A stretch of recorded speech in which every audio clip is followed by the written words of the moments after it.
ৰাজ্যৰ নিবনুৱাসকলৰ বাবে সুখবৰ। নিবনুৱা যুৱক যুৱতীক অসম চৰকাৰে দিব চৰকাৰী ধন। নিবনুৱা যুৱক যুৱতী পাব 2ৰ পৰা 5 লাখ টকা। ৰাজ্যৰ প্ৰতিগৰাকী নিবনুৱাৰ বাবে আছে সুখবৰ। ৰাজ্যৰ নিবনুৱাই লাভ কৰিব চৰকাৰী ধন। কিন্তু কেনেকৈ লাভ কৰিব, ক'ৰ পৰা পাব এই ধনৰাশি, জানোৱা হওক সবিশেষ তথ্য। ৰাজ্যৰ নিবনুৱা যুৱক যুৱতীক স্বাৱলম্বী কৰাৰ অৰ্থে মুখ্যমন্ত্ৰী আত্মনিৰ্ভৰ অসম অভিযান 2.0 পৰ্টেল মুকলি কৰা হয়। লোকসেৱা ভৱনত এক বিশেষ অনুষ্ঠানত মুখ্যমন্ত্ৰী হিমন্ত বিশ্ব শৰ্মাই মুকলি কৰে এই পৰ্টেলটো। আত্মনিৰ্ভৰ অসম অভিযান 2.0 জৰিয়তে ৰাজ্যৰ ৭৫,০০০ যুৱক যুৱতীক সাহায্য প্ৰদান কৰিব ৰাজ্য চৰকাৰে। আত্মনিৰ্ভৰ অসম অভিযানত এগৰাকী যোগ্য আবেদনকাৰীলৈ 2 লাখৰ পৰা 5 লাখ টকাৰ পৰ্যন্ত প্ৰদান কৰা হ'ব। সাধাৰণ আৰু পেছাদাৰী আবেদনকাৰীয়ে লাভ কৰিব সাহায্য।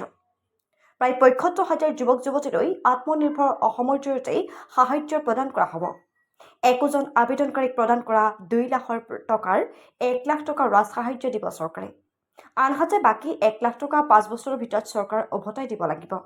আত্মনিৰ্ভৰ অসম অভিযান 2.0 বাবে ৰাজ্যৰ ৰাজকোষৰ মুঠ ব্যয় হ'ব 1,৫০০ কোটি টকা।